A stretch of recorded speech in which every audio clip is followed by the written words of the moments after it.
All right, these are the live visuals coming in from the Rajghat. Remember, this is after the ceremonial reception at the Rashtrapati Bhawan in Delhi. That has been followed by a wreath-laying ceremony at the Rajghat.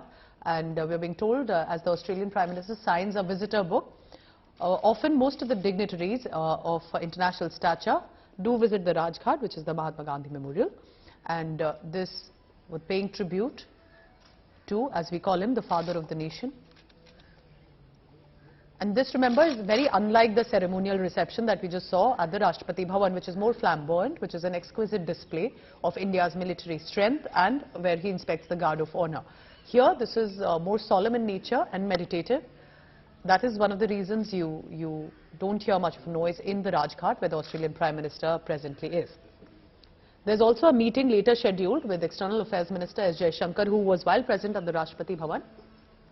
There will be a scheduled meeting later as well. There will be a meeting, of course, with Prime Minister Narendra Modi at the Hyderabad House and President Droupadi Murmu also likely to have that scheduled meeting.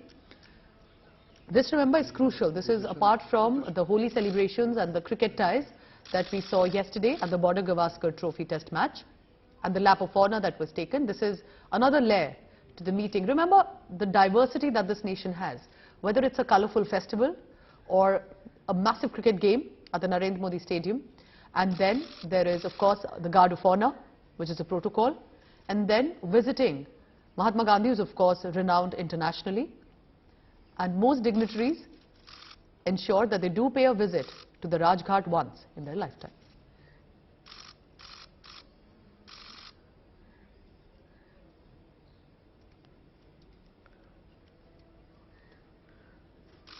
I'll quickly get in a word from Akshay Dongre as well, who's tracking this visit by the Australian Prime Minister. There are significant investment, strategic ties that and announcements that we have expected also from this visit of the Australian Prime Minister, but it's also more about a friendship, a tie that both nations will want to have, Akshay, isn't it?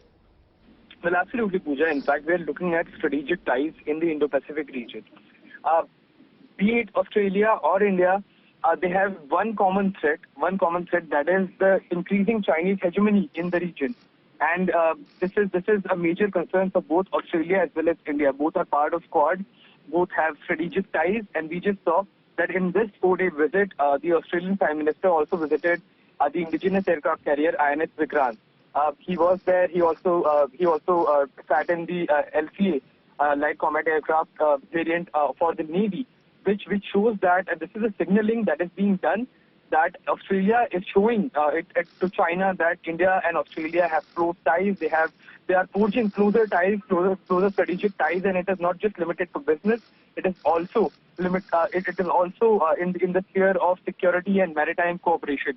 So that becomes extremely important for both India and Australia, especially in the South China Sea, where China has been very, very cautious. In fact, has been threatening other countries as far as the freedom of navigation in those seas are concerned.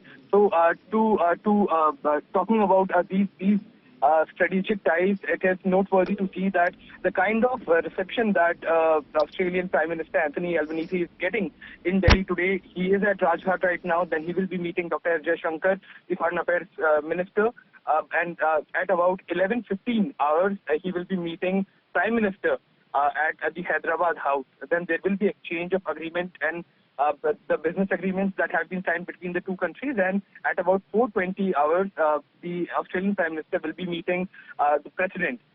Then he will be leaving tomorrow morning at about 8:30 a.m. But as far as the ties are concerned, yes, this visit has given a significant boost to the relation between India and Australia. This is a very crucial meeting, remember, with Australian Prime Minister Anthony Albanese. And just to give you a background here, Australia is the 17th largest trading partner of India. India is Australia's 9th largest trading partner. So trade, of course, will be very crucial to the discussions that have taken place. And it's also about the skilled immigrants. Indian skilled immigrants who go to Australia, look for opportunities, and that will be very crucial with a friendly equation between both nations, that it will be more easy for them also if they wish to work or study even in Australia. You're looking at the visuals. One from the Rashtrapati Bhawan just about a short while ago. Smiles and handshake, not just with the Indian dignitaries and the ministers, but also the Australian contingent that has come with Anthony Albanese, the Australian Prime Minister. On the other side, which are the live visuals, these are coming in from Rajghat, Mahatma Gandhi Memorial, and you can see standing in meditation, Anthony Albanese, and of course accompanied by other contingent members, officials, family members. A more solemn, quiet occasion there, writing in the visitor's book. Visitor's book, remember, what you're looking at is very special. It has some of the top legends, prime ministers, presidents from across the world over decades who have penned down their thought. Mahatma Gandhi's ideology of non-violence, ahimsa, has been appreciated, applauded, specifically in times like these across the world, and has always been an inspiration to the world as well. Let me now bring in Akshay Dongre again. Akshay, so just take us through what happened at the Rashtrapati Bhavan also, because that was inspecting the Guard of Honor. Very interesting was he was on board as the first foreign Prime Minister on INS Vikrant. All that and more, but also importantly it will be how this visit will benefit Indians, because that should be crucial at the heart. Visit and friendship one side. How can it help Indian nationals who are looking perhaps for any sort of visits to Australia will be important. Well, Pooja, if we're looking at the Indians who are living in Australia, or the businesses, the Indian businesses who are planning to invest in the country, it is a good news for them, because as both the countries forge closer ties, not just strategic ties but also business ties, it becomes easier for the Indian investors to actually go to Australia to set up their businesses and to offer employment there. And as more and more Indian businesses go to Australia and they invest money, the circumstances for Indians to actually travel to Australia looking for jobs, it becomes more and more favorable for these people. So that is one benefit that is coming for the Indians who are living in Australia or who are planning to go to Australia. So business aside, the sentiments in Australia, given the fact that both the countries are building close security ties, it becomes a favorable condition for Indians to live there. The public perception, goes in favor of Indians who are living there. So that is also another beneficial thing. As far as the reception today was concerned, there was a ceremonial reception at the Rashtrapati Bhavan for Anthony Albanese, and you have rightly mentioned that the first foreign, the first foreign leader who was given the Guard of Honor on the INS Vikrant, Anthony Albanese, was in fact accorded the Guard of Honor on board INS Vikrant, which made him the first foreign leader, foreign Prime Minister to be given so.